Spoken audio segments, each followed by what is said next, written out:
రెండేళ్లకు పైగా కవిత చుట్టూ ఢిల్లీ లిక్కర్ కేసు తిరుగుతోంది. ఈ కేసులో ఈడీ మరో అడుగు ముందుకు వేసింది. కవితను అరెస్ట్ చేసి ఢిల్లీ తీసుకెళ్లింది. కవిత అరెస్టుకు కారణాలేంటి? ఢిల్లీ లిక్కర్ కేసుకు కవితకు సంబంధమేంటి? తొలిసారిగా ఆమె పేరు ఎప్పుడు వినిపించింది?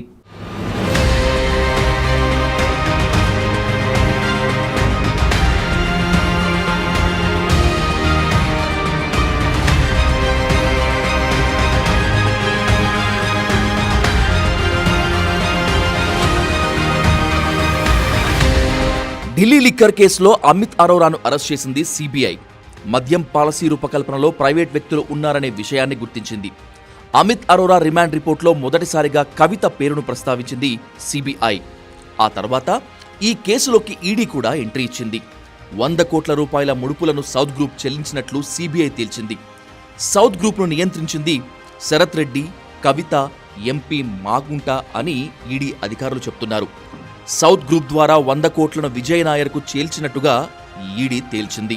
1.38 కోట్ల విలువైన 170 మొబైల్ ఫోన్లను ధ్వంసం చేశారని తెలిపింది ఈడీ.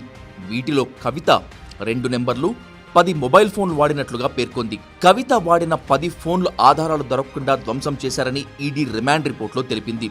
100 కోట్లను అమిత్ అరోరా ద్వారా విజయ్ నాయర్కు చేల్చినట్లుగా ఈడీ తెలుసుకుంది. ఇదే విషయాన్ని అరోరా కూడా అంగీకరించారని తెలిపింది. ఎంపీ మాగుంట శ్రీనివాసులరెడ్డి సమన్వయపరిచారని పేర్కొంది. ఇందుకోసం ప్రత్యేకంగా ఫోన్స్ ఉపయోగించారని, వాటిని మార్చారని, ధ్వంసం చేశారని ప్రస్తావించింది ఈడీ. సౌత్ గ్రూప్ నుంచి ముడుపులు చెల్లించిన వారిలో శరత్ రెడ్డితో పాటు కవిత పేరును ఈడీ అమిత్ అరోరా రిమాండ్ రిపోర్ట్లో పేర్కొంది. సౌత్ గ్రూప్లో కీలకంగా ఉన్నట్లు గుర్తించిన వ్యాపారవేత్త అరుణ్ పిళ్ళై, అభిషేక్ బోయినపల్లి, చార్టర్డ్ అకౌంటెంట్ బుచ్చిబాబును అదుపులోకి తీసుకుని విచారించింది ఈడీ. వీరి నుంచి కీలక సమాచారాన్ని రాబట్టింది. ఈ కేసులో కవిత పాత్ర ఉన్నట్లు గుర్తించిన ఈడీ సిబిఐ చాలాసార్లు నోటీసులను జారీ చేసింది. విచారణకు రావాలని ఆదేశించింది. 2022 డిసెంబర్లో హైదరాబాద్లోని కవిత నివాసానికి వచ్చిన సిబిఐ అధికారులు ఆమెను దాదాపు 7 గంటల పాటు ప్రశ్నించారు. సౌత్ గ్రూప్ కంట్రోలర్గా మీరు ఉన్నారా? ఫోన్లు మార్చారా? సౌత్ గ్రూప్ గురించి మీకు తెలుసా? అందులో మీ పాత్ర ఉందా? ఇలాంటి ఎన్నో ప్రశ్నలను సంధించింది సిబిఐ. ఆ తర్వాత ఈడీ నుంచి నోటీసులు వచ్చాయి. స్వయంగా ఢిల్లీలోని ఈడీ ఆఫీస్కు విచారణకు హాజరయ్యారు కవిత. ఈ సమయంలోనే కవితను అరెస్ట్ చేస్తారన్న వార్తలు వచ్చాయి. కానీ అరెస్ట్ కాలేదు. ఇక ఈ కేసులోని నిందితులుగా ఉన్న కొందరు అప్రూవర్లుగా మారారు. దీంతో దర్యాప్తు సంస్థలకు కీలక సమాచారం అందింది. దీని ఆధారంగా దూకుడు పెంచే పనిలో పడ్డాయి సిబిఐ, ఈడీ. ఈ సమాచారం ఆధారంగానే కవితకు ఇటీవలే నోటీసులు కూడా పంపాయి. అంతేకాదు, కేసులో సాక్షిగా ఉన్న కవితను నిందితురాలుగా పేర్కొంది సిబిఐ. 41 సిఆర్పిసి కింద నోటీసులు కూడా ఇచ్చింది. కానీ సిబిఐ విచారణకు హాజరు కాలేదు కవిత. మరోవైపు గతేడాదే ఈ కేసు విచారణకు సంబంధించి సుప్రీంకోర్టును ఆశ్రయించారు కవిత. మహిళల విచారణలో సిఆర్పిసి నిబంధనలు పాటించడం లేదని ఆరోపిస్తూ పిటిషన్ వేశారు. దీనిపై విచారించిన కోర్టు తుది ఆదేశాలు వచ్చే వరకు ఎలాంటి చర్యలు తీసుకోవద్దని ఆదేశాలు ఇచ్చింది.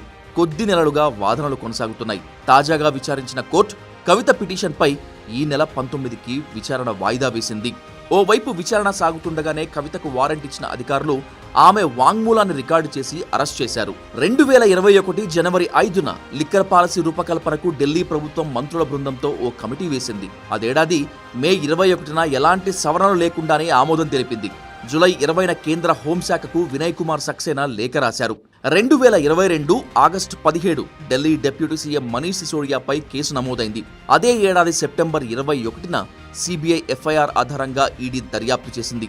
2022 సెప్టెంబర్ 27న ఈ కేసులో ఆప్ కమ్యూనికేషన్ ఇన్ఛార్జి విజయ్ నాయర్ను ఈడీ అరెస్ట్ చేసింది. ఈ స్కామ్లో ఇదే మొదటి అరెస్ట్.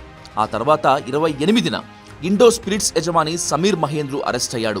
2022 అక్టోబర్ 10న Robin distilleries director Abhishek Boinpally arrest అయ్యాడు. నవంబర్లో పి శరత్ చంద్రారెడ్డి, బినోయ్ బాబు, నవంబర్ 13న విజయ్ నాయర్ అరెస్ట్ అయ్యారు. 2022 నవంబర్ 26న ఈడీ తొలి ఛార్జ్షీట్ దాఖలు చేసింది. సమీర్ మహేంద్రు కంపెనీలో 291 కోట్ల రూపాయల అక్రమ లావాదేవీలను ఇందులో ప్రస్తావించింది. 2022 నవంబర్ 29న అమిత్ అరోరాను ఈడీ అరెస్ట్ చేసింది. అమిత్ అరోరా రిమాండ్ రిపోర్ట్లో ఎమ్మెల్సీ కవిత పేరును ప్రస్తావించింది. అదే ఏడాది డిసెంబర్ 2న విచారణకు హాజరు కావాలని కవితకు సిబిఐ నోటీసులు ఇచ్చింది. డిసెంబర్ 3న ఎఫ్ఐఆర్ కాపీ కావాలని సిబిఐకి లేఖ రాసింది కవిత. డిసెంబర్ 11న కవితను ప్రశ్నించింది సిబిఐ. ఆ తర్వాత 2023 జనవరి 6న మొత్తం 13,657 పేజీలతో అనుబంధ ఛార్జ్షీట్ను దాఖలు చేసింది. ఇందులో సౌత్ గ్రూప్ నుంచి 100 కోట్ల రూపాయల ముడుపుల గురించి ప్రస్తావన వచ్చింది. ఈ సప్లిమెంటరీ ఛార్జ్షీట్లో 17 మంది పేర్లను చేర్చింది. ఈ స్కామ్ వల్ల ఢిల్లీ ప్రభుత్వ ఖజానాకు 2,873 కోట్ల రూపాయల నష్టం వాటిల్లినట్టు అంచనా వేసింది. 2023 ఫిబ్రవరి 2న సప్లిమెంటరీ ఛార్జ్షీట్ ను సిబిఐ ప్రత్యేక కోర్టు పరిగణలోకి తీసుకుంది. రేస్ అవెన్యూ కోర్టు నిందితులకు నోటీసులు జారీ చేసింది. 2023 ఫిబ్రవరి 8న గోరంట్ల బుచ్చిబాబును అరెస్ట్ చేసింది సిబిఐ. ఇదే రోజు గౌతమ్ మల్హోత్రాను ఈడీ అరెస్ట్ చేసింది. 2024 మార్చి 15న ఈడీ కవితను అరెస్ట్ చేసింది.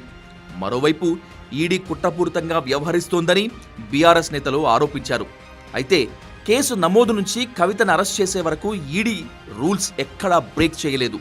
ప్రతి విషయంలోనూ నిబంధనలకు తగినట్టుగానే వ్యవహరించింది. ఢిల్లీ లిక్కర్ కేసులో పిఎంఎల్ఏ యాక్ట్ సెక్షన్ 19 కింద కవితను అరెస్ట్ చేశారు ఎన్ఫోర్స్మెంట్ డైరెక్టరేట్ అధికారులు. కేసులో విచారణలో భాగంగా చాలాసార్లు హాజరవ్వాలంటూ కవితకు సమన్లు ఇచ్చింది ఈడీ. ఆమె ఇంట్లో రైడ్ జరిపిన సమయంలోనూ అన్ని నిబంధనలు పాటించింది.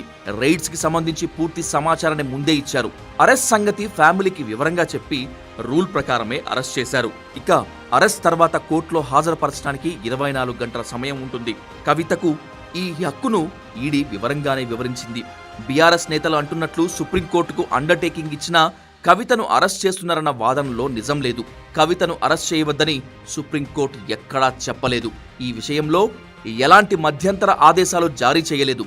కనీసం నాట్ టు అరెస్ట్ అనలేదు. కేవలం విచారణ వాయిదా వేస్తున్నట్లు మాత్రమే తెలిపింది సుప్రీంకోర్టు. అంటే న్యాయపరంగా కవిత అరెస్టుకు ఎలాంటి అడ్డంకులు లేవు.